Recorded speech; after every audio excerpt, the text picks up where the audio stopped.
welcome back to the Butternuts Podcast. This is your co-host, Jim. I'm here with Jake and Tone, and we're going to talk about British Neo-Prog today. Got a starter pack for all you fans. All you fans, all you stans. All right, Anthony, launch in here. This is Jake speaking. I'm asking Anthony to tell us about the history of Neo-Prog and why it's called Neo-Prog. Just a little quick rundown for the folks at home. Why is it called Neo-Prog? I was going to ask the same question. What is Neo-Prog? What distinguishes it from other subgenres? I have an idea, but Anthony always does the synopsis better than I do, so I'll let him go for it. Well, it's called Neo-Prog because progressive rock had basically been thought dead once the 80s hit. And then it kind of came back with a group of bands, mostly in the UK. Although, we're focusing mainly on British Neo-Prog because there's also a lot of Neo-Prog from continental Europe that's somewhat distinct, even though it's still Neo-Prog. We're just focusing on British stuff right now. It's called Neo-Prog because it was basically, at the time, Neo-Prog. Obviously, there's been an enormous amount of progressive rock since then, so the term doesn't really make sense. It's kind of like the term post-punk doesn't make sense anymore, but we still use it. Same with Neo-Prog. Mm-hmm. Neo-Prog, in my opinion, is different enough from symphonic prog or progressive rock to be considered a different genre. And I guess we'll get more into that when we talk about the albums. Mainly, let's launch into Script for Jester Steer, because this is kind of the baseline entry point for the genre. So, in talking about this album, we'll talk about we're setting this up 10 years ahead of the next album. So this is 1983. All the big symphonic British bands from the 70s were still making music at this point. But a lot of them had moved into more commercial sound, I think. A number of them had, anyway. Mm-hmm. Camel had, Genesis, obviously. Yes, and Genesis was put by... What year did Duke come out? 1980? 1980, I think. Crimson was doing its own thing, and I wouldn't call it commercial, but there was a distinctive 80s-ness about the stuff they were doing in the 80s. So there's a lot of change from the canonical 70s bands. But there is a distinctive 80s quality to Script for Jester's Tear and all the first wave neo from the UK. There's a distinctive 80s quality to it there, despite it being progressive rock music. Especially with the keyboards. I think the keyboard sound, which we're definitely getting from Mark Kelly on this thing, although I think it's developed a little bit more as the genre continues. The keyboard sound, I think, is a really important part of what makes Neo-Prog what it is. It's I don't know exactly the equipment that makes it, but generally the word lush is what's used to describe the keyboard sound in Neo-Prog music. And it's a particular kind of atmospheric, melodic keyboard synth tone that is in a huge amount of Neo-Prog music and is all over Script for Jester's Tear that is somewhat definitive. And also the guitar style, which is largely influenced by three previous guitar players. David Gilmour from Pink Floyd, Andy Latimer from Camel, and Steve Hackett. Those are generally the three biggest influences on Neo-Prog guitar. And Rothery is very much in that mode here. Rothery, in my opinion, is his own thing. He goes on to... I think that his playing on Script is amazing, but I think it is very indebted to those three previous players. I think he eventually gets his own voice more with the Hogarth stuff. We'll talk more about that when we talk about Marbles. So that guitar style and that keyboard style is pretty much essential to Neo-Prog, in my opinion. Yeah, absolutely. It's very spacey. I've always considered Rothery's playing to be very spacey, even in the later stuff. I agree with you. He gets a more distinctive sound as the band grows, but I've always thought it reminds me of David Gilmour's playing. When I first heard this stuff, it was the first guitarist that came to mind as an influence. Yeah. Now, what's interesting here with Script is how similar this is to some earlier symphonic stuff, the bridge. I think this is an obvious bridge between the classic 70s symphonic prog bands and what we end up seeing later with Marillion and then all of the other big British neo-prog bands. Especially, and it might be especially apparent because of Fish, because of Fish's vocals on the first 5 Marillion albums. 4. Just because he's got such a similar sound to somebody like Peter Gabriel. Well, the first track on this sounds a whole lot like Moonlit Night from Selling England. That's like those two tracks. They start off in a similar sort of way. It's like, I mean, the piano comes in. I mean, that's a bit different, but just the kind of like, I don't know what to call it, almost monologuing a cappella kind of vocal style. Obviously, they sound very similar as vocalists. So yeah, that's to me, Genesis is like the stuff that, especially like the later, maybe even the later stuff, kind of bears on this. And which album did you say, Anthony, was like, you said there's a Genesis album, I can't remember which one you said, that is, you could say is like a proto Neo-Prog, if this makes sense. Trick of the Tail. A lot of people say yes. Trick of the Tail was like the first Neo-Prog album, which I think is an argument that I don't know if I totally agree, but I could definitely see where people are coming from when they say that. Yeah. I think also Moon Madness by Camel is proto Neo-Prog, not as much so as Trick of a Tail or the Trick of the Tail, but Moon Madness I think is also proto Neo-Prog. And so I recently deep dived the IQ discography, and a lot of the 80s IQ stuff is like obviously indebted to Peter Gabriel. So his influence is all over these early Neo-Prog albums. I mean, even and it continues on as like, you know, in spirit, but I think it develops in other directions. But especially the genre, this earlier stuff. This whole scene, the first wave of Neo, basically got started as a way to just like pay tribute to Genesis and also other bands, as I already mentioned. But like, it develops enormously. Like, I think, honestly, that, and I'm not the only person to say this, but like, Script for a Jester's Tear and the following Marillion album, Fugazi, are kind of the only Marillion albums that are really unabashedly and arguably Neo-Prog albums. Even though Marillion are considered like the big Neo-Prog band, in my opinion, it's really only the first two albums that fit the genre 100%. The other two Fish albums a little bit more, and then the H stuff I don't think is really Neo-Prog at all, which we'll debate, I guess, or talk about when we talk about Marbles. A lot of this stuff is like so obviously indebted to Genesis, not only with the music but also with the visual aesthetic, with the stage show. Basically like an intentionally retro kind of revival is what was going on here in the early 80s. And it's kind of hard to see that because we're over 40 years beyond it now. But that's basically what was happening here. And then it kind of, because a lot of these bands, especially Marillion, are like full of really, really good musicians and songwriters, they came into their own. But all this said, none of this is like saying anything bad about Script, because Script is a classic. So I forgot how much I liked this album.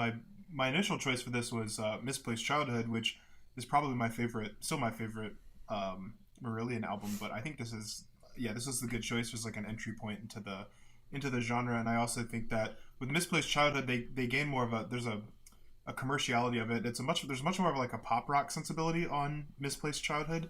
And I'm not knocking it for that. I absolutely love it. Songs like Kaylee and Lavender and Heart of Lothian were big hits in the UK.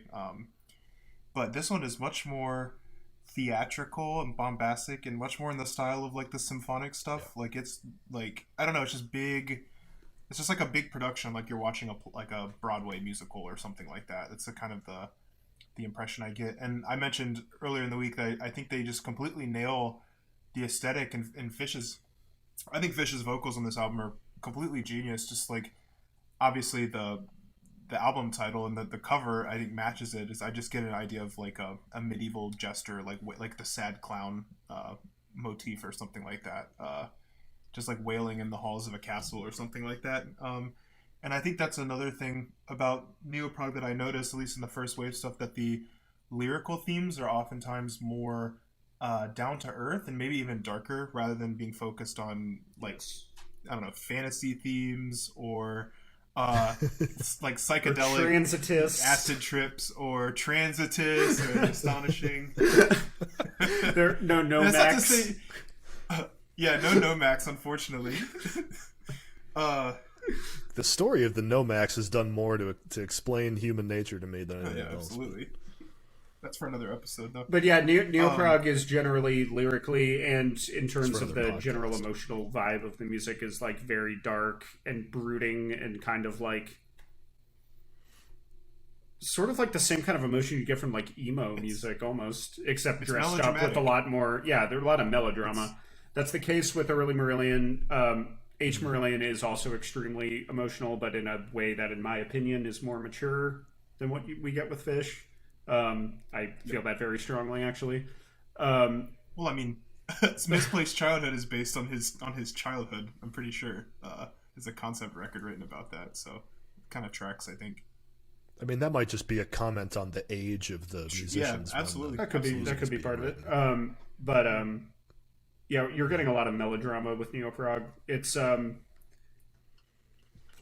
Neo-Prog is not cool, and it's never tried to be. It started as trying to be retro and against the mainstream and against like any kind of like not only against mainstream pop but also against like the mainstream underground. Like it never wanted to be cool, and it still isn't.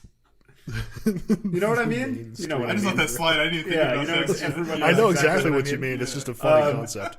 Yeah. No, I know what you mean. Yeah. The Normie Underground. The Normie Underground. Yeah, like Neo-Prog is like very, very hard on its sleeve, emotional, very lush. Just like not it's not music that is cool. No, you can listen to that spoken word part at the end of Forgotten Sons. I listened to that. I was like, this is the nerdiest shit I've ever listened to. I had a great time. I thought it was cool, but I know it's not cool. I was going to no, but that reminds me of I disagree that Neo-Prog is nerdy. Neo-Prog isn't really nerdy. It's like it's not cool in the sense that like the way that like the sensitive romantic like poet kid isn't cool. Like it's uncool in that way. You know what I mean? It's not uncool in the way that like the kid who plays D&D isn't cool. It's cool in like the way that like the dorky dorky like kid who writes poems in his notebook isn't cool. That's the vibe of Neo-Prog. There's the theater dork like archetype, like that. It kind of tracks with that. Like it's dorky in that sense. Obviously, I don't mean like fits, like a pocket protector, like D&D playing. No, this is like the kid that reads Shakespeare for fun. Yeah. So I mean, but I listened to that part and I was like, yeah, this is real dorky. Like this would I wouldn't want to be caught in my, well, I mean, I wouldn't care really, but I wouldn't necessarily want to be caught in my car like listening to that soliloquy part at the end of Forgotten Sons. People would look at me, they're like, this dude's an asshole. And that part really reminds me of in Octavarium when James Labrie's doing that like chanting part, and Portnoy's saying like the note values at the like in between. You know what I'm talking about? The Butternotes has officially jumped the shark, ladies and gentlemen. That's what it sounds right like. There. That was the moment. Some of the lyrics are even really similar too. And that's definitely not cool, even though I love that part and I think it's cool, but I know it's not cool. We talked about that in a previous episode about how uncool Dream Theater is. Neo-Prog is uncool in a different way than Dream Theater is uncool. Yeah, Neo-Prog is uncool in a very absolutely. different way. I agree. Oh, and I also want to mention though, just to highlight another difference between this and some of the earlier symphonic stuff is that while you get you might get longer tracks, a lot of the times I notice this on here, and I notice this on IQ, some of their earlier stuff, even into the 90s. Well, I mean, we'll be talking about in a minute, is that the compositions are a lot shorter and the albums tend to be a lot shorter. Even if they deal with like, if it's a concept record, a lot of times you get albums that clock in under an hour, and it's not really strange to see that in the first wave. I think that's something that's really like markedly distinct from the 70s stuff. I guess Neo-Prog songs are typically pretty long. We're going to be talking about like a shit ton of over 15-minute long tracks just with these 5 albums. Well, as we get on with, but no, I mean, if you look at, there's only 6 tracks in this thing. It's like what, 40 minutes or 45 minutes, something like that. So they're longer on here than they are on Misplaced Childhood. But then when you get into like, I'm just saying it's not unusual to see that, and that's something that's strange to think about Prog as you think of like really long tracks and really long albums. Like, there's a shit ton of extremely long tracks in Neo-Prog. I don't really think that's accurate. There absolutely is. I'm just saying it's that's something that's interesting about this album. I think is it's pretty concise. It's over pretty quickly. And that's actually the brevity of it is something I kind of like. But I just thought I'd highlight that. I don't think it's uncommon. I think that's a observation a number of people make about the earlier stuff. But you're right. There are we're going to be talking about there's a big boy that we're going to be talking about later. It's really long. So. Oh my God, yeah. Although that's almost 20, more than 20 years later. Yeah, Script though, man, this is such an incredible album. It really is. It's interesting you bring up the sort of density of the record there, Jake. I agree. Like, there's a lot that happens on here. It's very theatrical, but it happens in a pretty short time. And I appreciate that about it. It's incredibly concise. rich and detailed as well, though. There's so many layers to it. Yeah, And it's really exactly. cool. And this is something I like about it is it's so digestible, but you can go back and find new things. And that's something I really like about the early Marillion stuff. Because I think Misplaced Childhood is. I mean, there's obviously they've reissues with a bunch of bonus tracks and B-sides and things. If you listen to all of that, you can go well into an hour and a half. But just the standard albums themselves. It's just something I really like about this, just the brevity of it. And not that I'm saying it's trimming excess, that's sometimes it's good and sometimes it's not. Sometimes an album it's warranted in going on for a long time. I think that's the case for an album we'll talk about in a bit, but no, that's just something I've always really liked about this. And another thing I found interesting, I don't know if this was par for the course in the 80s or just for the genre or what the case may be. I just happened to notice it when I was looking. So this released in March of 1983, and they think they wrapped up recording in February of 1983. And I noticed that a couple of the later albums were similar, but I noticed that for the first couple or few Marillion albums, they seemed to finish recording and then release them the next month. And there's not I just thought it was interesting because nowadays there's a big marketing period. They announce it on social media, they release a single with it, and you wait a couple months, and then they bring out the pre-orders, and then you have another single, and then maybe even another single.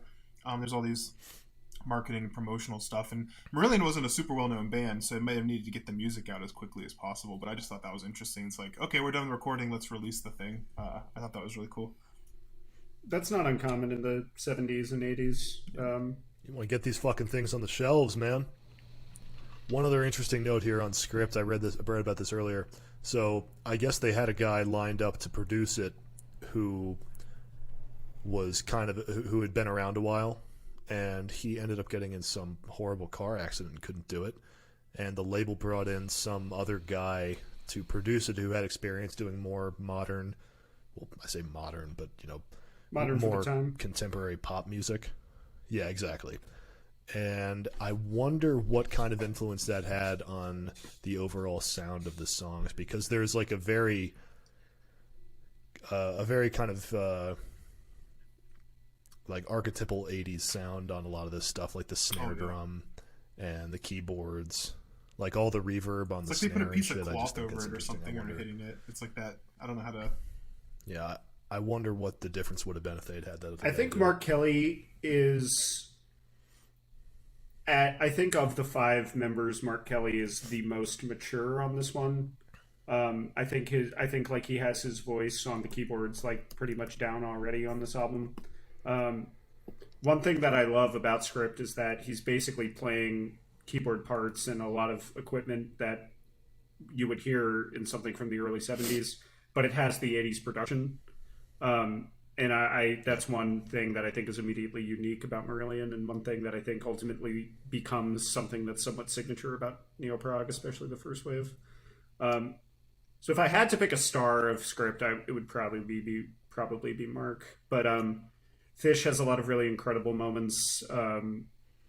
Rothery obviously has some amazing solos. The solo on the Web, I think, is Rothery's first truly great solo.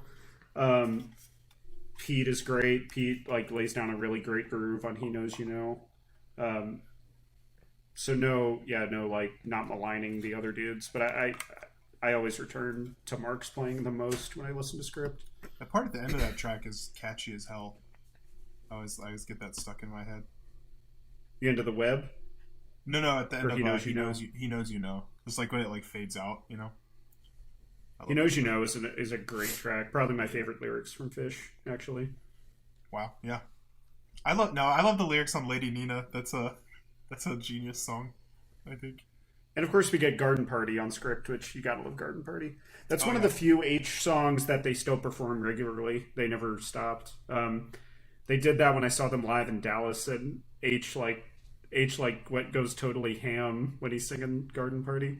I think H I think like sort of, I don't think he really likes singing the Fish stuff because he had nothing to do with it. So like I wouldn't blame him.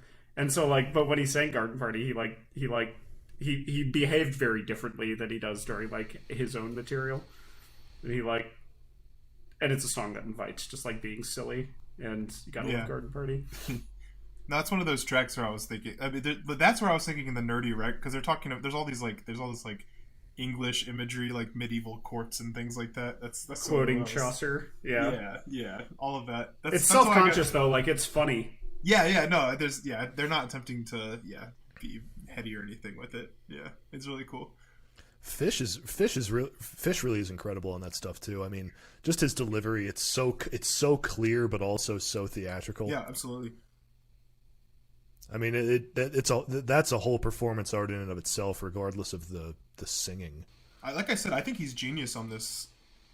I think he's a genius vocalist. I'm just always impressed by his work on these albums. He just captures the aesthetic of whatever he's going for. It's really cool. Fish is obviously a very good lyricist, but I also think he's a little. And I mean, they were all young when they did this. I do think Fish is I think he's a very good lyricist, but I also think he's kind of a pretentious lyricist. Very thesaurus heavy. All of his lyrics, in my opinion, like H's lyrics are way less like complicated, but are way more powerful. I mean, I like the H stuff a lot more.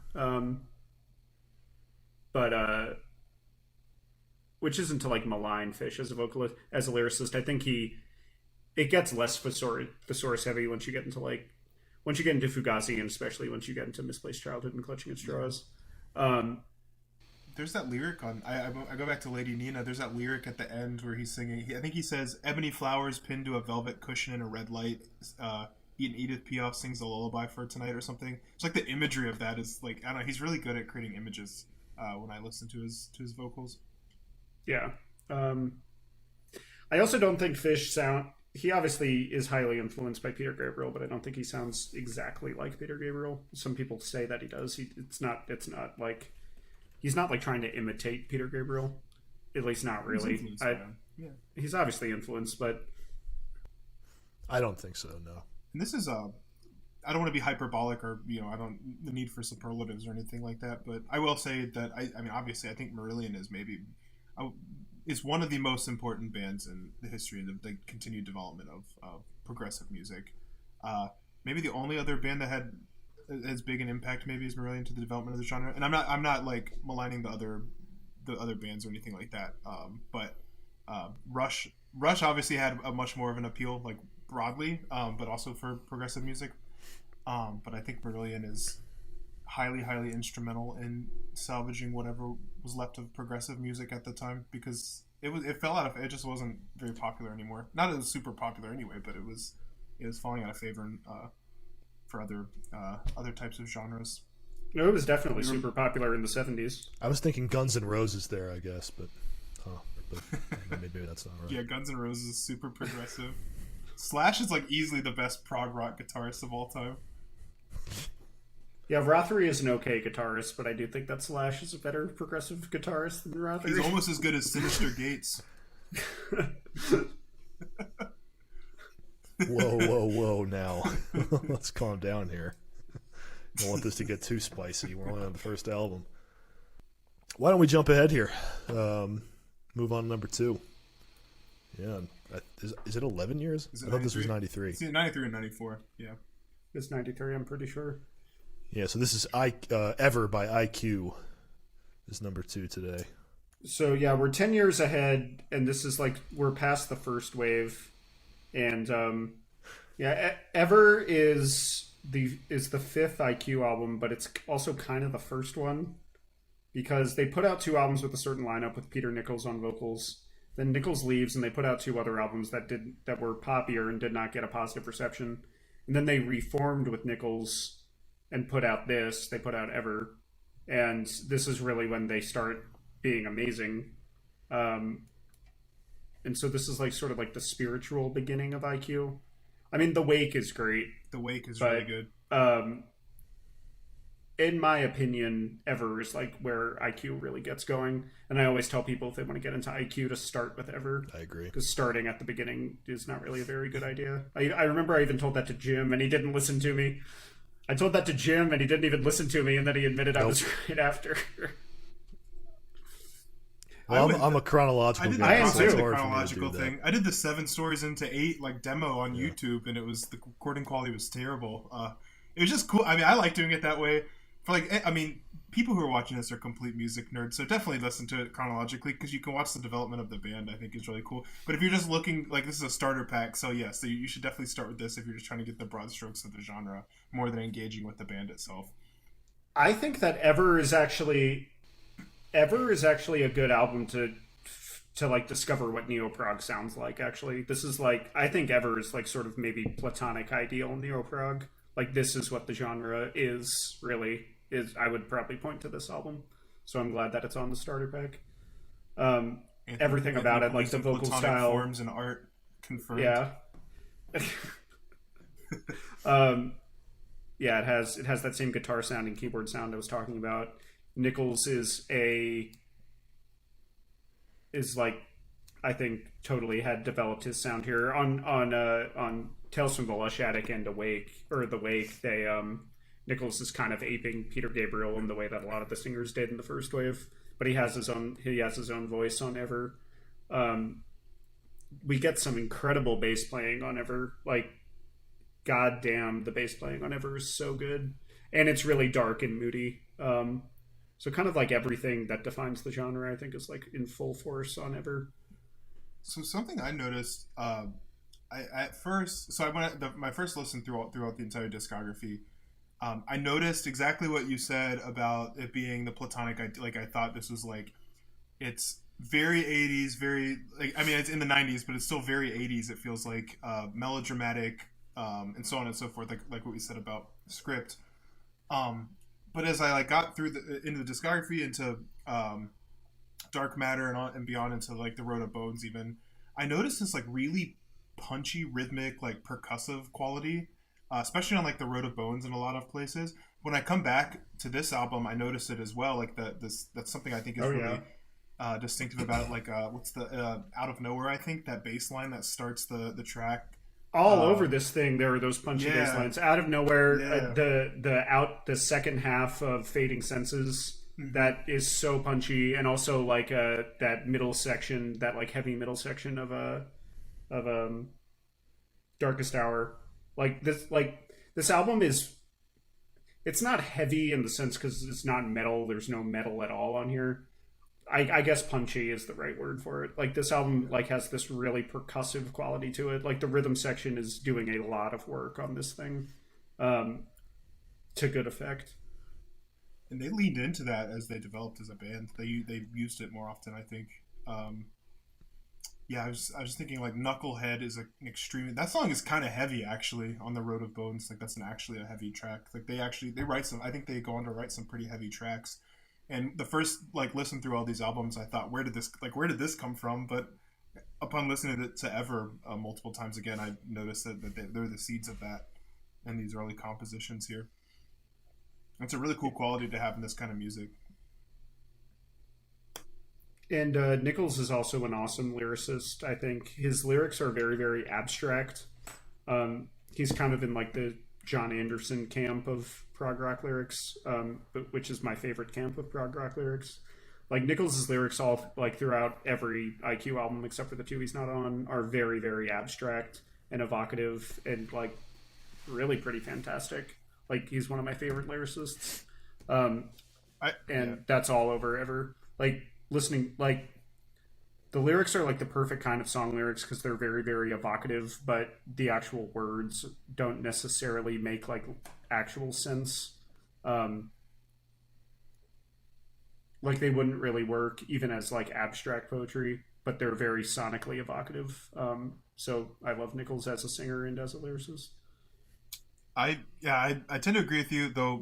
I guess my favorite kind of lyrical style for prog rock vocalists would be more or less along the lines of what Steven Wilson's doing in Personal Shopper, or like The Sound of Music, or something like that.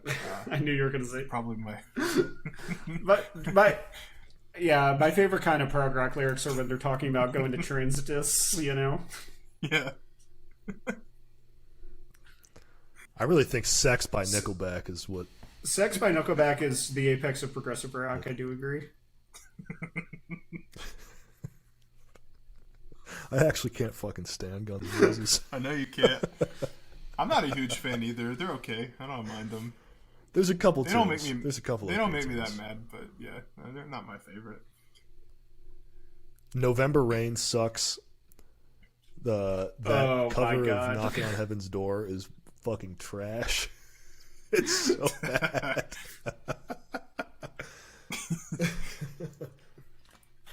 But let's not tarnish this discussion. I was about to say something about Avenged Sevenfold again, leaping from Guns N' Roses. So yeah, let's all Jim wants to do is just stand out by his grill, playing Appetite for Destruction. It is like plaid shorts and white wife beater. The 80s was fucking awesome, man. Def Leppard. God, you're fucking. Oh my god, dude. Are you quoting the wrestler there, Jake? Yeah, that clip you sent us. Well done. That was funny. What's wrong with having a good time? Kurt Cobain. What's wrong with wanting to have a good time? I love that scene. That's a fucking sad movie. That's a feel-bad movie, The Wrestler. Did Polanski direct that thing? I've never seen it. No, it's Aronofsky. Oh, yeah, talk about...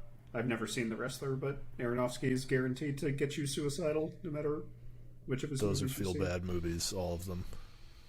Yeah, Requiem for a Dream, I'll never watch that shit again in my life. I'll never fucking watch that movie ever again. I watched it once. Been there, I've seen done it like that. 3 or 4 times. I love that movie. It's a great movie. It's a very, very good movie. It's a good movie. Yeah, it's a good movie, but God Almighty, is it stressful? It's brutal. I'm never watching that shit again. Yeah, Jesus. Yeah, it's brutal. Either. It's like Funny Games. I'll never watch that. I never saw that. I do want to see that. Watch that again either.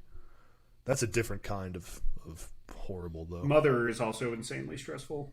Not as stressful as Requiem for a Dream. Yeah, but Mother is definitely beyond. Mother stressful. at least has this dreamlike quality to it, where Mother at least is like fantastic, whereas Requiem for a Dream is just realistic and depressing. Yeah, it's like totally things that could and do occur in actual reality. Yeah, exactly. You've seen The Piano Teacher? That's another one that's really brutal, like messed up. Was that based off the Jelenic book? I'm not sure, actually. I watched it back in like 2014, 2015. Yeah, I fucking love IQ. I think in terms of like the true blue Neo-Prog bands, which I do not consider Marillion to be one of those, which I already said, IQ is my favorite, I think. I love Sylvan too. Sylvan I adore, but I also don't think Sylvan are quite true blue Neo-Prog. In terms of like the inarguable bands that are Neo-Prog, IQ is probably my favorite. I used to have, I don't know, the stance against Neo-Prog. I never listened to it. So James and I were talking about this a long time ago, and James coined the term he called it the Neo-Prog menace. And so when we go on Prog Archives, every year it would seem that a Neo-Prog album would shoot up to the top of the charts for that year or something like that. For like for 2019, we at the time, and he might still think this way, like, Empath by Devin Townsend was the height of that year, like it was, Transcendent album or something. And we look and it's rated like 38 or something like that. And then Resistance by IQ's number 1, and we're like, there's no fucking way that Resistance is that good. But Resistance is really good, and Resistance is so much better than Empath. I know you boys love Empath. Oh, I don't really. bro. It's fine. My man. Resistance is a million times better than that shit. You're killing me. I love Resistance, and I think it's really, really good. But I wouldn't say it's so much better than they're on par. What I'm getting at is like, eventually, yeah. I came like I love this band. I've like all throughout. I think I did this deep dive in December, and that's like basically all I listened to last December. There's a lot of, and I went back to a lot of albums. I pretty much piggybacked off of your deep dive too. I had really never listened to IQ before a couple of months ago. And starting at this album, it really picks up. I don't know. This discography is really damn good. Even the stuff that's not great is still good. Like, I enjoy Namzamo a bit. Like, that's one of those albums before Ever. It's like more commercial. Like, it's not great, but I still find some enjoyment in that. And I also think Dark Matter's obviously like a masterpiece. The Seventh House, I think, is a masterpiece. Road of Bones, Frequency's really good. Like they've been churning out some bangers, and in a lot of ways, I think they tend to get better somehow. And this is, for a band that has a career spanning 30 years, and there's like I can't remember between this album and like, I guess when they reformed, they had maybe like a band member had passed away, or like their band member's family member, like they had some like tragic losses in their camp basically, and like reformed to put this album out. Like it's pretty remarkable what they're able to do, I think. So yeah, this band's a powerhouse, I think. I'm upset that I slept on them for so long and was like so put off by Resistance being number one for that year. Like I totally get it now. So bizarre that you would even care that much. Well, because I just charts are just a way to find music. That's all they're for. Getting salty that like something is above something else that you disagree with is just really stupid, in my opinion. It's not even a decision that somebody made; it's an aggregator. Yeah. But Jake demands the realm of the forms to be properly reflected in fucking prog rock music charts. So he was very upset. He was very upset. But I just thought I thought it was wrong. No, he was mad. He coined the Neo. He coined the lost term sleep over this. Menace, so. There is a contingent of the like prog rock internet community that is just super Neo-Prog heavy. Well, prog rock is definitely it. That's a really popular genre over there, but also for good reason, because it's good, and that's why we're talking about it today. Yeah, I love Neo-Prog. I have no complaints about the music.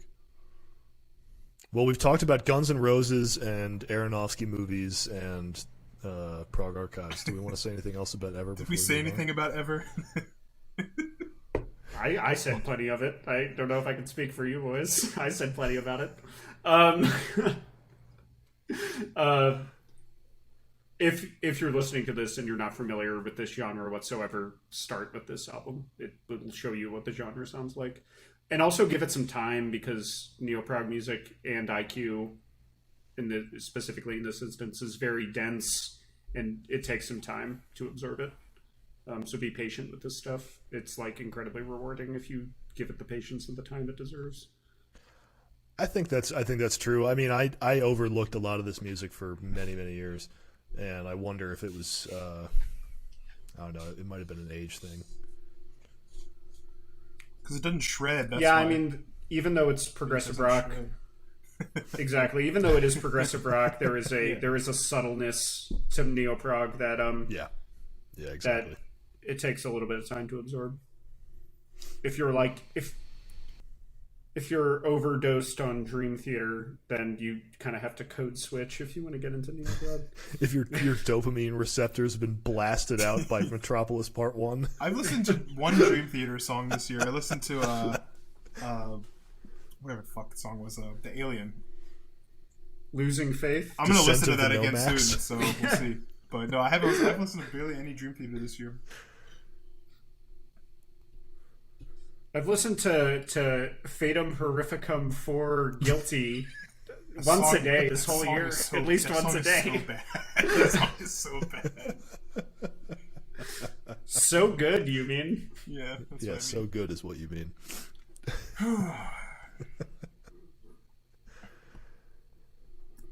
One last comment here on Ever. I think this sort of this sets up everything else we're going to talk about with Neo-Prog more than I think Script does. I mean, obviously there's a 10-year gap between the two of them, but like Script is just so much more obviously connected to the early or to the classic 70s symphonic prog stuff.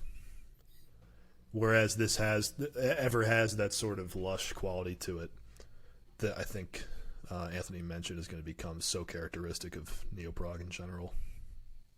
I agree. Like, even though it might be weird for the starter pack to like have the first album and the second album be a decade apart, I think like it works well because Script shows you like what the genre was when it first began and what it was trying to do, and then when you jump 10 years forward to ever, you see what the genre became when it found its own soul, really.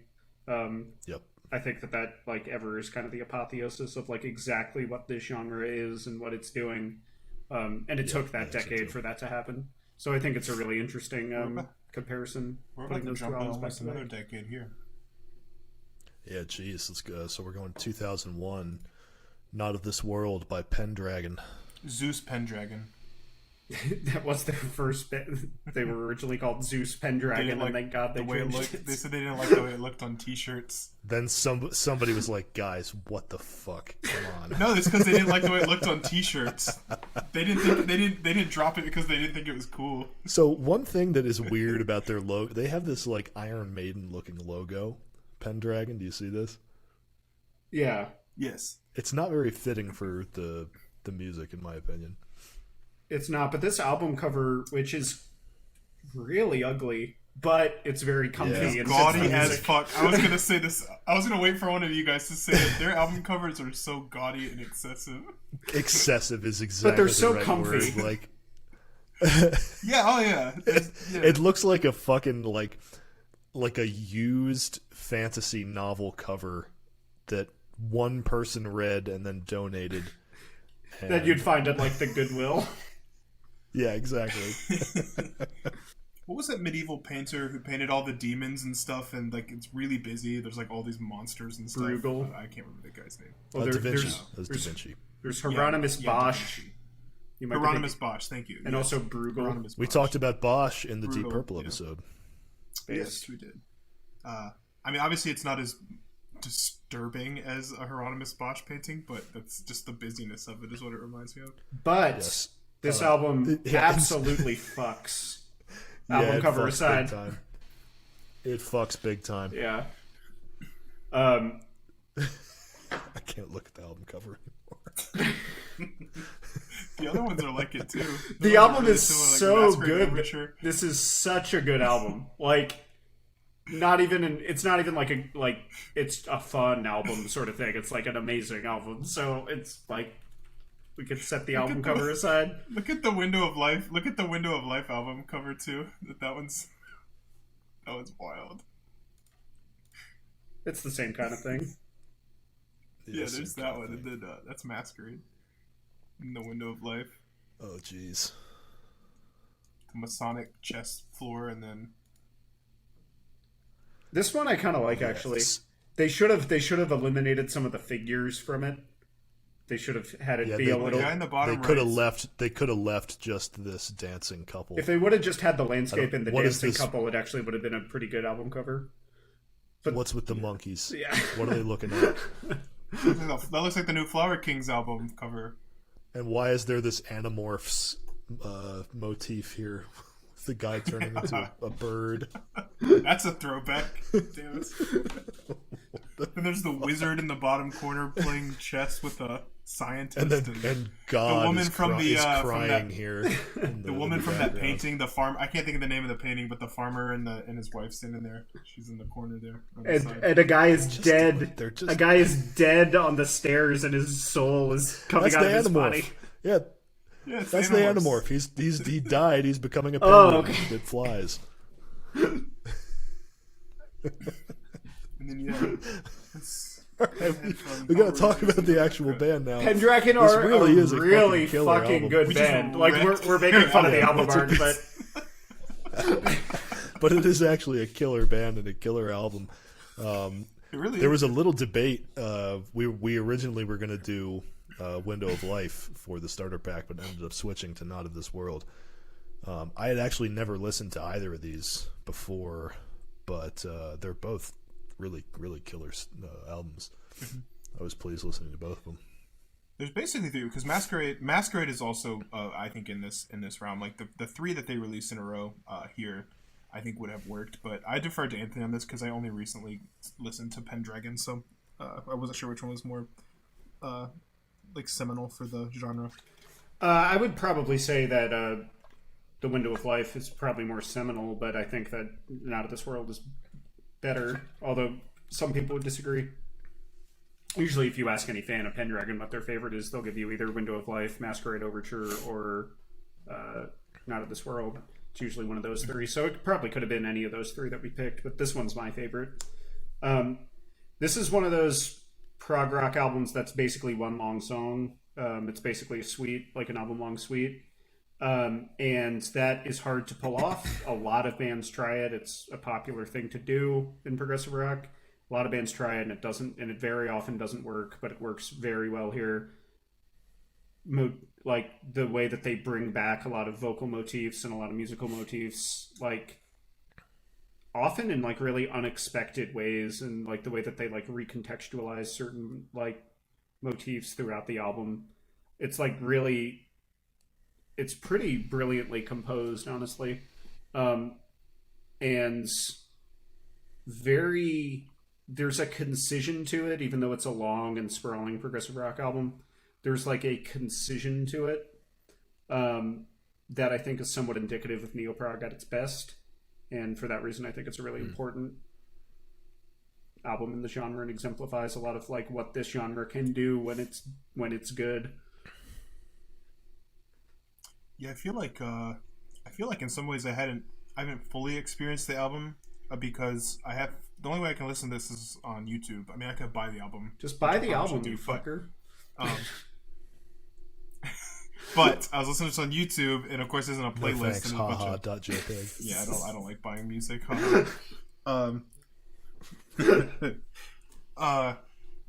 But there's all these breaks and stuff, and it just breaks up the pacing of the album. But individually, the tracks are awesome, and I can tell that the pacing is really good just from that. We're getting online to talk about the album, and Jake hasn't even properly listened to it. The Butter Notes podcast, ladies and gentlemen, top quality. Jake hasn't either. He listened to it on YouTube. I haven't either. If that's the benchmark, then neither have I. I don't even listen to most of the albums we talk about 99% of the time. I just intuit it. I don't even listen to music I've really. Never listened to an album in my I don't life. even listen to music really. I've never listened to an album ever, but I've developed a lot of opinions about music. I'll listen to the first song of an album, and that's enough for me to have an opinion. Yeah, basically. Yeah, I'll listen to the iTunes preview of the first track. I look at comments of it, and if people are saying that it's boomer, that I determine that I don't like it. That's what I do. YouTube comments. Yeah. Oh my god. Yeah, reading YouTube comments is a surrogate for experiencing the music. Jesus. Talk about lush. This shit is so lush, man. With the keyboard tone on Pendragon is just fucking enormous. Yeah, and the guitar tone too. Like it's so heavily layered. It's so heavily layered in a just a huge way. And the vocals, I'm blinking on the name. God, Butter Notes podcast, everyone. Just cut this out, you fucker. don't worry, we'll cut it out in post, or we're gonna say it right now. We'll cut it out in post, And then not that cut would be it out in based. post. Yeah. Nick Barrett. I knew it was Nick something. Nick Barrett is a really interesting singer. I think he's a really awesome singer. His voice takes some getting used to.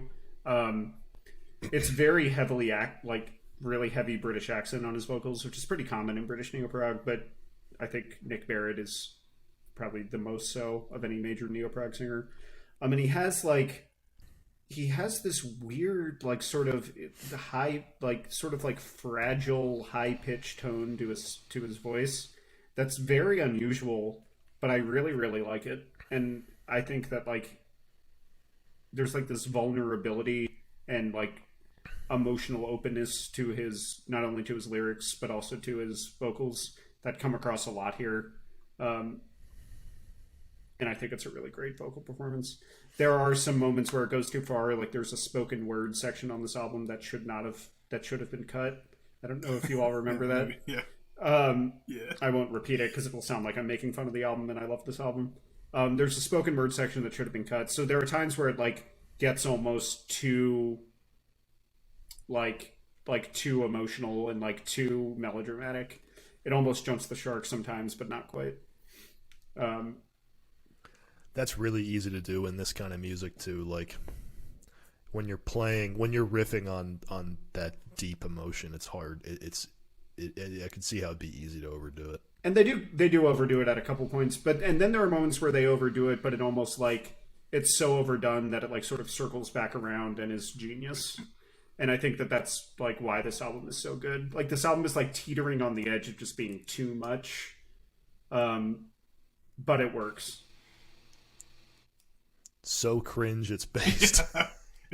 No, you don't understand. It's supposed to be bad.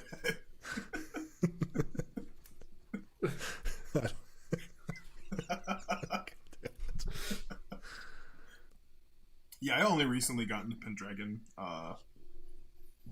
Right around the time that I was listening to IQ, I guess.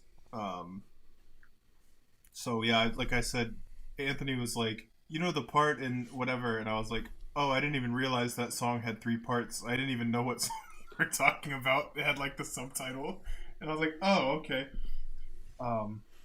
Please listen to our podcast. We are authorities and should be listened to. We should be taken seriously. In fact, we demand to be taken seriously.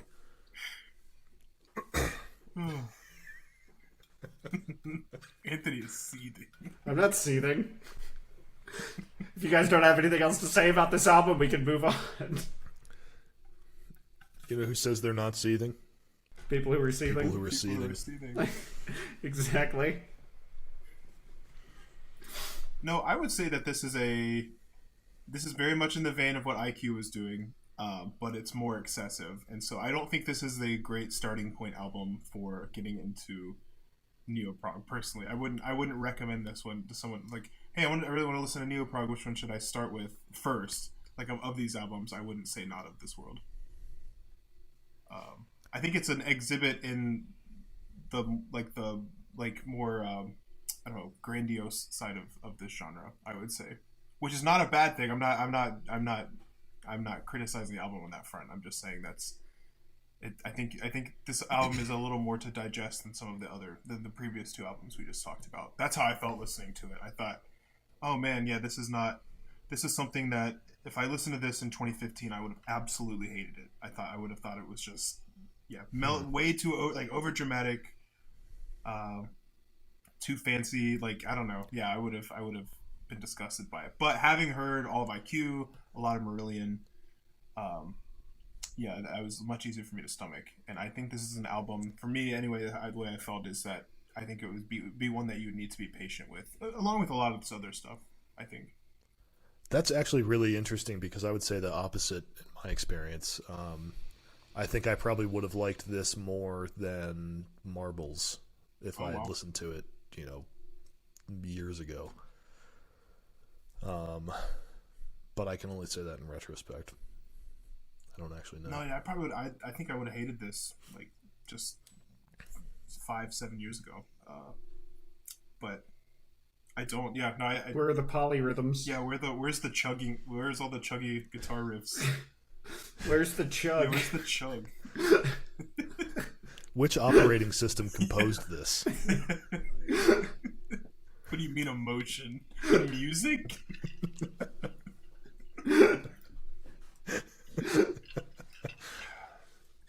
Was there actually more than one person involved in this and not just some 17-year-old guitarist in their bedroom?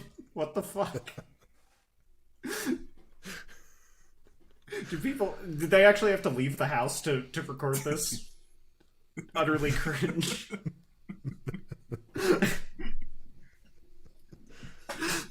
Well, someone who obviously didn't go outside a lot drew this album art. I'm just saying. It looks like the cover for a late 90s PC game. Yeah, or like the cover of a board game or something, yeah. It's so comfy, though. You can't deny that. It is comfy, yeah. It is very comfy. Does it have anything to do with the lyrical themes? I'm not sure. There's the monkey again. I just noticed the monkey. Oh, fuck. Is the monkey a wider motif here? No. Is he on the other album covers? He didn't have the hat on the other album cover. Oh, that's right. Is he in Mask? Is there a Monkey in Masquerade? Oh, there is a Monkey in Masquerade overture. So, oh, fuck. Boys, we cracked yeah. it. We cracked So, the Devoted code here. fans, if you can't tell, this is the one I've listened to the least. All right, let's go ahead Same. and move on. Yeah, why don't we move on here? To the big boys. Shortest time jump so far. So this is only 3 years later we get Marbles by Marillion. Yeah. Yes, there are 2 Marillion albums on this list, listeners. That's very observant of you to have It's two noticed. different bands, kind of. Like, they're sonically very different. I mean, from the... in terms of the lineup, who's different besides Hogarth?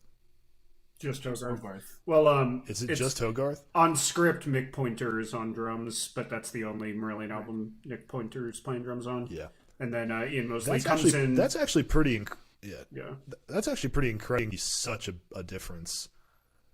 That there could be such a difference between this albums from the same lineup. I mean, I know it's 20 years later, but still, like it's as evident in 90s Marillion, the difference between Hogarth and Fish Marillion. Yeah, I mean they used that change in their frontman to first of all integrate H's own ideas into the songwriting and also write their music in a different way that fits his style better. They didn't just try to do the same thing. Yeah. And Marbles is an album that's like really important to me and is like probably in my top 10 of all time, so it might be kind of hard for me to talk about. Or easy to talk about. That'd make it easier. Nah, it's actually kind of hard for me to talk about because it's like a very emotional album for me. Oh, I see. And I associate it with a lot of like, it like got me through a lot of hard times in my life and probably still does and still will in the future. I fucking love Marbles. It's like, it's perfection in my opinion. Yeah, this is an absolute 5 out of 5, no question. So the biggest, well, I mean, just to, highlight the distinctions between the sort of Fish stuff and, well, at least the script and Marbles. I notice obviously like right off the bat, you notice Hogarth's vocals. I mean, it's a completely different style, much more mellow, pared down, as is I think most of the composition. In a lot of ways, it's spacier and more atmospheric. I guess heavier use of just like a piano rather than synthesizers, though there are synthesizers. I don't know. I often felt that when listening to script or some of the like the Fish stuff, I noticed that like when a particular member of the band is playing, he's kind of put on a pedestal. Like here's a solo. It happens in this album, but I feel like this is a much more like integrated. Like I think they're working more. It felt like they were working more as a unit on this album. Like it feels like it's very integrated, organic, as like an entire band unit on this album. And I think some of it probably has to do with maturity, but I also think it has to do with just the style in which the direction in which they were moving sonically. Yeah, I mean, it's so much more textured. It's not so bombastic compared to the Fish era Marillion. I think there's more room for them to expand on sort of smaller motifs. Yeah, and when they do decide to bust out, it's way more powerful. Yeah. Like when absolutely. the Invisible Man explodes at the end, like it's so much infinitely more affecting than how it would be if the whole track sounded like that. Yep. Oh, yeah. Like the Invisible Man is a master class on how to build up a long song. Like I almost can't even imagine a better example of like how to build a long track, how to build up ideas, build up tension, and then give payoff than the Invisible Man. Like, if I was thinking of like some track within the 10 to 15 minute range that justifies exactly how many minutes long it is, like it has to be the Invisible Man. I think like the Invisible Man is like one of the best songs ever created. It's perfect. It's excellent.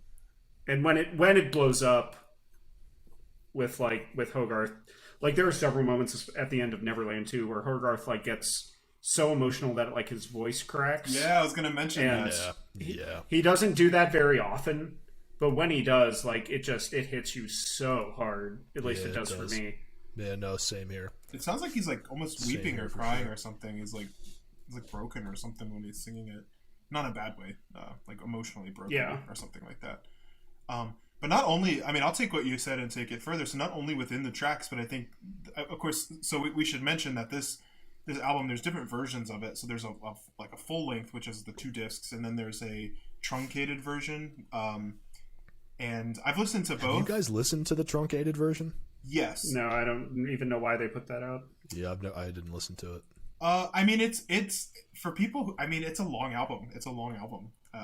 They may have lost some people with it. I mean, I agree the longer version's better. But I get it. There are some moments like, so I was going to say, just to like take what you're saying about the Invisible Man, like building tension and like the release of that, like they do that across the album too. So there's a point after like the midway. So like, I guess if you had the LP, right, and you flip it to the other side, there's a bit of a lull, and then you start with, what's the track? Is it You're Not Gone and Angelina? Then it like ramps the tension, like it breaks the tension up more. You're Gone. You're Gone, yes. You're Gone and Angelina.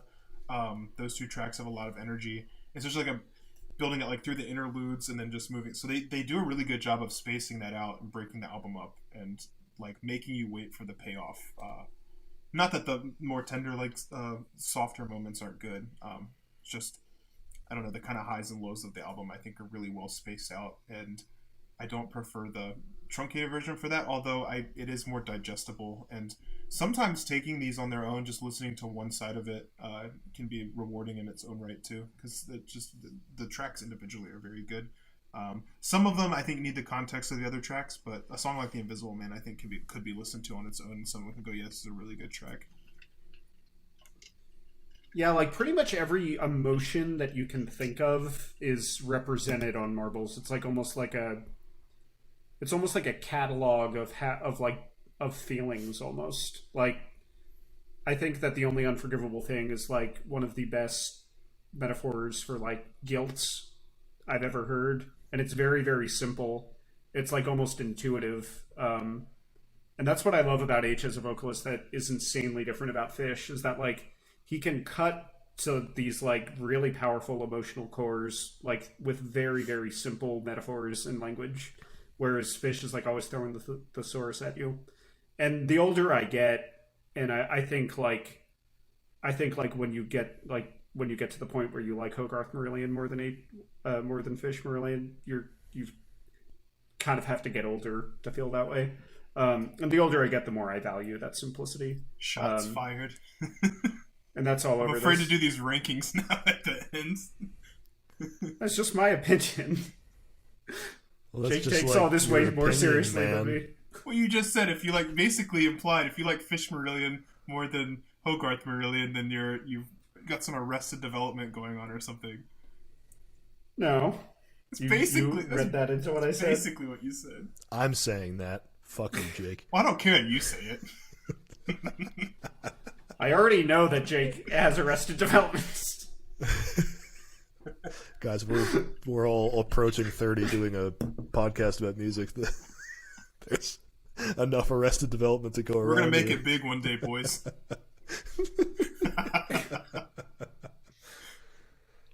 I don't know if I'm laughing or crying.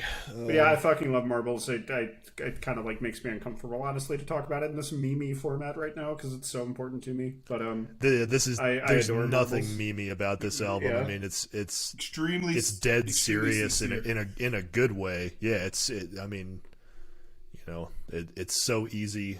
I think now in the sort of post-ironic era for people to look down on sincerity. If But you have to have like kind of an iron soul to not be affected by some of like the best moments on Marbles. I totally agree. Like that section in The definitely Invisible agree. Man where Hogarth is singing about how he's like a ghost, like observing like basically like a woman who he's in love with, like living with someone else. Like if you listen, and then there's also another moment close to there in The Invisible Man where he's like I'm not going to quote the lyrics directly, but to paraphrase, he's basically saying like it's roughly similar to exactly this line. It's like I stand perfectly still in the middle of the road, but but the cars don't swerve. Basically, like, I'm trying to prove my own reality to the point where I'll, like, risk my own life to do it, but the cars aren't even hitting me. Like, when you really, like, sit and pay attention and just, like, give this album and take this album seriously, like, there's, like, almost no album I can think of that's more rewarding. But, you know, we're on our Mimi podcast, so just for a brief moment of sincerity, listen to this if you haven't, and spend a lot of time with it, because it's going to reward you so much. Hey, we span the spectrum of human emotion on the Butternotes podcast. We do. I mean, honestly, like, yeah, there are lots of Mimi moments, but we all like sincere music too. We do. I like sincerity. Yeah, I have no problems with it. I like getting out of the post-ironic whatever. I don't really like nothing that is anyway. more sincere than a procedural algorithm for gins. I think outside of our Discord, I think I'm generally a pretty sincere person. I don't know, like. I think I am too. Actually, we get down in the shit in that. Yeah, Discord, it's not man. good, but I mean, it's a good release sometimes. Just trying to be funny, but I think I'm a pretty sincere, sentimental person. So this obviously affects me. Like it's super emotional. We wouldn't be sitting here talking about this album if all of us weren't. Yeah, if you're like, especially like if you're feeling like heartbroken in some way, or if you're feeling guilty about something in some way in your life, like, this album is absolutely amazing catharsis. And I've had moments in my life where I felt that way, and this album has helped me through it a lot, and probably will continue to into the future. I think this is really Hogarth's album within the Marillion catalog. There are some incredible instrumental moments, so don't think I'm at all saying anything. I'm not like maligning the rest of the band members at all, but I do think this is really Hogarth's magnum opus. And his lyrics and vocals are just absolutely astonishing on here. So yeah, absolutely. Have y'all ever just looked at the album cover, just stared at it, and watched the marbles turn into the kid's eyes, and it looks freaking crazy? It's a cool album cover. Yeah, like, you just sit back, you can like watch it kind of That is a break cool down, album cover. like his fingers become his like eyes, and then like the people. If you just stare at it for a while while you're listening to the music, it's really cool. Jake, did you smoke salvia before we took this? Before we started talking about marbles? I smoke salvia almost every single day, almost every single hour, on the dot. Yeah. Dude, if you smoked salvia, you'd be in that marble right now. I'd be sitting back in the chair. You'd think you lived 1,000 lifetimes in there. We already know about Jake's angel dust habit, so Yep. True. He's already revealed that to us. Love that PCP. Based PCP enjoyer. Jake wants the Butternotes podcast to provide him money because he's broke because of his severe PCP addiction. I got other ways of making that money, don't worry. Yeah. True. Randy, you hooking for cheeseburgers again?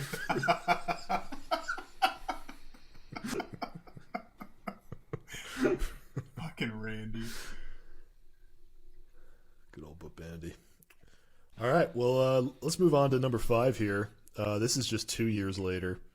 And I have to say, this is the first raw beef album that's made it into a starter pack. Yeah. God, dude, I have worn this fucking album out since you made us listen to it for that raw beef. I knew James Jesus would Christ, love it. I've spun this like crazy. Yeah. This is such a fucking amazing album. Milliontown by Frost, for the record. This is a very 2006. different. So this is like, it's basically a super group. So it's Jim Godfrey, John Mitchell from Lonely Robot, and the drummer's name is eluding me at the moment. There's a couple different drummers throughout the different records, but Jim Godfrey and John Mitchell are on all of the records. John Mitchell playing the guitar and doing backing vocals, and then Jim Godfrey doing most of the lead vocals and the keyboards. And Jem is I guess by trade, a pop producer in the UK. So he's produced a number of like pop, like UK specific pop artists, and does a lot of production, which is obvious in the goddamn good. The production is amazing. Like, it's crystal clear, pristine. Like, it has that touch of like a professional producer. But it also is a very electronic record. Like it's a lot of it's very synth heavy. Even the guitars have that kind of like synth like it's like synth laden. The vocals are produced to hell, like in a really good way. I love them. This album is maybe less emotional or kind of personal or than some of the others. But then again, you get like, you know, the 20-minute long track at the end, the title track. You get some instrumentals. So it's just a really interesting, and I think it's an album experience.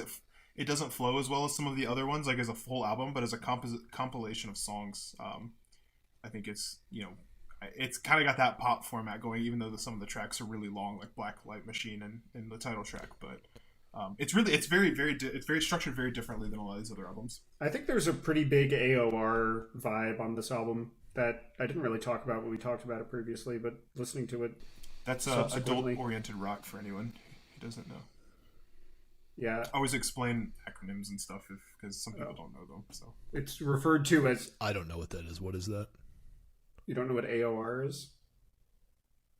No. Some people don't know what acronyms are. Sometimes, well, now I do. Now I know it's adult-oriented rock. Never, ever sometimes called. You guys will like some. It's never called adult-oriented rock. No one ever calls it that. It's called AOR. That's what it's called. Yeah, but if you told someone to listen to AOR, they would be like, "Oh, I wonder what AOR means." You can't just intuit what that means. It's like, I don't know, whatever. Sometimes you guys abbreviate album titles, and I'm like, I know the album, but I'm like, I don't know what the fuck you're talking about. AOR is like a type of... It's good to explain it. Is like a type of rock music from mainly the 80s and late 70s, like Toto and like Foreigner and like Kansas. That's what AOR is. Okay. Okay. Yes. And Boston. Boston won. That's Toto. Yeah, Toto and Boston. Journey probably falls in that category. Yeah, okay. 10-4. I'm picking up what you're putting down. So, more you know. That's interesting. I could kind of see that. No, yeah, I definitely agree with that. It's got a like a big pop rock sensibility to it for sure. And I mean that makes sense because Jem is. Yeah. I don't really think that Milliontown is quite a Neo-Prog album. I think it's adjacent to the genre, certainly. But I think this has more in common with like Dream Theater than it does with Marillion or IQ, in my opinion. Well, it's got that driving element to it. Like there's a lot of it's not like there's any really metal moments, but there are definitely driving percussive moments to it. The keyboards, I think, are what would make me call it Neo-Prog. It's constantly stimulating.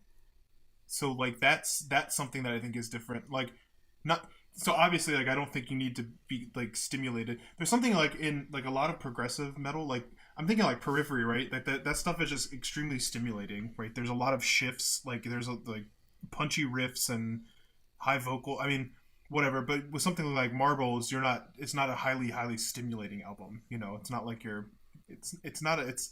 I don't know. I see people call it ADHD music. Like that's kind of what this approaches more than Marbles would. Like this, there's a lot of transitions and shifts and technical. Yeah, playing. You don't have to be quite so mindful to get as much out of it. I understand what you mean there. Yeah, that's like earlier when I was talking about frying your dopamine receptors on Dream Theater. Yes, yeah, you'll get that on this album for sure.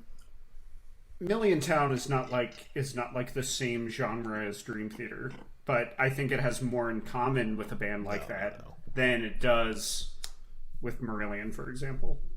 That's all I'm saying. I think and again, that's just my opinion. I think it has more in common with the Fish Marillion than Hogarth Marillion. I'll say that. But I definitely think it's Neo-Prog. It's like, it's definitely Neo-Prog. It's got the synths and it's very British. I mean, I don't know. It's difficult to pin down. But I also have this sense that this is Neo-Prog. It's kind of like a modern take on the genre. I'm not saying that it has nothing to do with the genre. I agreed that it should be on this starter pack. So if I really felt that strongly, I was going to say it better be Neo-Prog because it's on our starter. I think it's a good example of like kind of a modern take on the genre, a version of the genre that kind of hybridizes it with other trends in prog rock. I think that it does a lot of that. So I think it's a good thing to kind of end the starter pack with. So I think it's a good album to have on the list. But I don't think it's nearly as pure Neo-Prog as I don't think Marbles is pure Neo-Prog either at all. The first few albums we talked about are pure Neo-Prog, and the last two, Milliontown and Marbles, are less so. So I kind of I think it's a good. These are a good final two albums to end the starter pack with, because they're showing some like different approaches and hybrid approaches to the genre. Yeah, it might be a subgenre within Neo-Prog even, possibly. And it's fine if it stands on its own. I think it's too. just a wider umbrella. I think Neo-Prog is just a wider umbrella. There is something that ties all this stuff together. It's just less obvious. But just think of like the intro to Blacklight Machine. Like that's, I don't know, that the vocals and like the synths. I love that part. What's that? I love that fucking intro to Blacklight Machine. The synth underneath, and then Snowman. That's a like super Neo-Prog song, I would say. Oh yeah, that keyboard sound and the guitar sound that we've already described, that is pretty essential to Neo-Prog. Yeah. It is all over Milliontown, of course it is. So yeah, I'm not like saying this is not a Neo-Prog album, but it's not as pure an example as the genre as some of the other things we talked about. Yeah. Well, yeah, and John Mitchell, of course, is in Lonely Robot. If you listen to them, that's one of his later projects. Then, of course, he was in the band Arena, which might make an appearance in my honorable mention here in a bit, which is like undeniably a Neo-Prog band. So the influence is obviously there. And I can't remember who the drummers are. That's bothering me, but yes, there's obviously they're bringing those influences to bear on it.